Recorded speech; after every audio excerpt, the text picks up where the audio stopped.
Hello everyone and welcome to today's showcase on Dark Souls 3.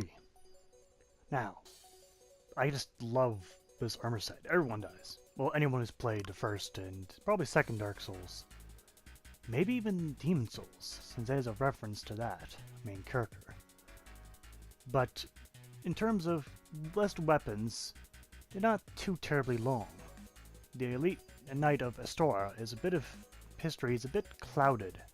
Even when I look at some lore videos on that, it's never a clear picture what was Astora. But yet, here it is, three titles later, and it's still going strong.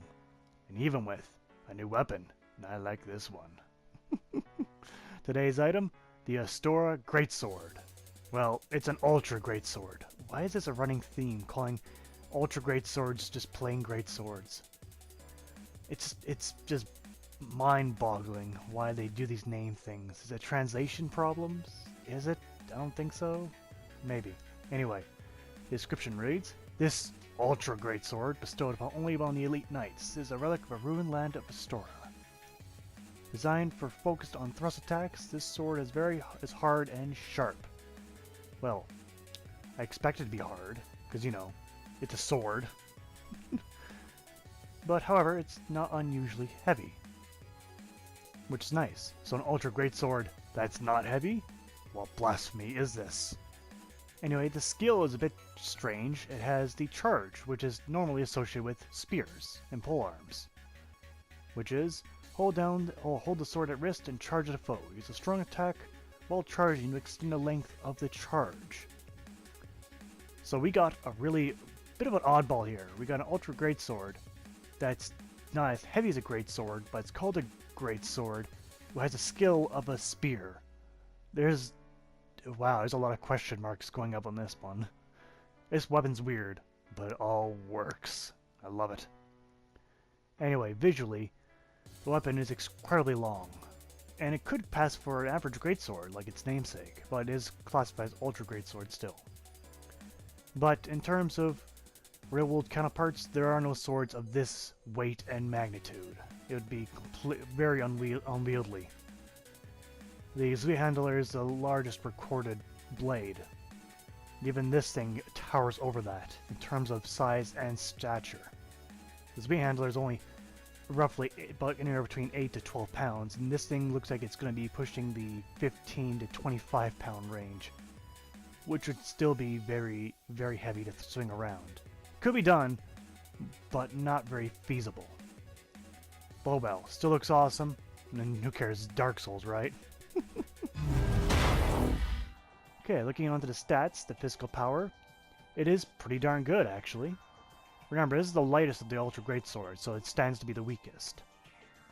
But still, physical is still there, and the bonus damage is actually quite high for what it is. More than one would think. Moving on from that, we got the attribute bonus. We got a D for strength and a C for dexterity, which is bizarre. An ultra greatsword requiring more dexterity and strength? Quite bizarre. Moving on from that, the attribute requirement.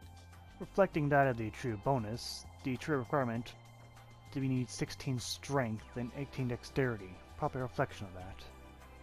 Moving on from that, we got the charge, which initially costs 13 FP, and followed up with additional 13 if you do this power attack. And the weight, as it said, is the lightest of the Ultra Greatswords. Lighter than some Greatswords, actually, I think. At only 8.0. Very nice indeed. Pretty good. Now, the animations. Well, the basic attack, even though it doesn't really look the part, it does swing like a very, very heavy blade. However, the power attack is a thrust, followed by a heavy attack. Huh. Strange though, a thrust. Good range on that then. Moving on from that, the two-handed basic attack, well, is pretty much the overall normal Ultra Greatsword. However, the power attack for two-handed is now a thrust, followed by a heavy attack. Interesting. So any weapon probably to do that. Now, the special, I just took it on the roof and I got tried down there, is the plain basic spear charge but with a sword. The sprint attack is a quick drop of the blade. Now, this weapon is obscured and strange, but it does take plain Tate Knight Shards to upgrade. And you get quite a bit of upgrade per level up too, which is nice. Going forward, we can see the attribute bonus goes to a C for strength, which I'm not surprised by that. But still, you must have a lot of dexterity on there in order to get that done. So most weapons don't go to dual C in terms of this. In terms of, well, you know, that polarity. Which probably means you take our Refine Gem, you'd probably boost it up to B, which would be a tremendous upgrade. You know what, I like this weapon enough, I'm going to go with the Titanite Chunks. That's how much I like this weapon after previewing it. And we can see here, we get quite a bit of damage, and then there he is, there's the level before the final one. So much damage. So, performance-wise, well, I got a pretty mighty blade, and it's a little more powerful than it normally would be in terms of testing. So, but I still have no better opponents to try it against, other than the very range I usually use. Damage goes almost to 600, but it'd probably be 500 with the chunks. But still, with such monstrous range, it's easy to wield. Very easy to wield. Where most Ultra Greatswords are awkward, heavy. This weapon is a little bit like the perfect balance in between. You have good range, and it's not the slowest weapon, and it's not the heaviest either. Now let's try the charge. And we kill him in one charge. Mind you, that's with extra power on it. Let's try to break that shield, that charge. See if it works. It's an Ultra Greatsword, so if it does, it should work. Now, let's try it again, since I missed. Supposedly. And there we go. When all charges to get through. Not the best way to get through it, but it still works. Moving on from these opponents, we got the Gorgal and its high defense. Using the charge, we can already take out half its health right there. So this is going to be a short fight, but can it get through the big shield? We'll try and test and see if we can find out. Now, let's try this. Boom! It got through the Gorgal's defense. Very few weapons achieve that. Very few. Now, against the Dark Knights, normally the Ultra Greatswords, and even some Greatswords, falter because of their slow speed. So I got my easy Sucker Punch attack on the Dark Knight. And, to be honest, I don't really see too much of a problem. I do have superior range, but I'm going to try and go for a back attack. Ultra Greatswords usually have a hard time with back attacks because of their slow nature. But it's not too hard with this weapon. No, not really that hard at all. Moving on to the pros and cons of the Astora Greatsword. On the pro side, we also got a lot of damage. No surprise that we get a lot of reach. And the special can get through shields, at least Great Shields and Gorgal Shields. So very few weapons can actually get through the Gorgal Shield.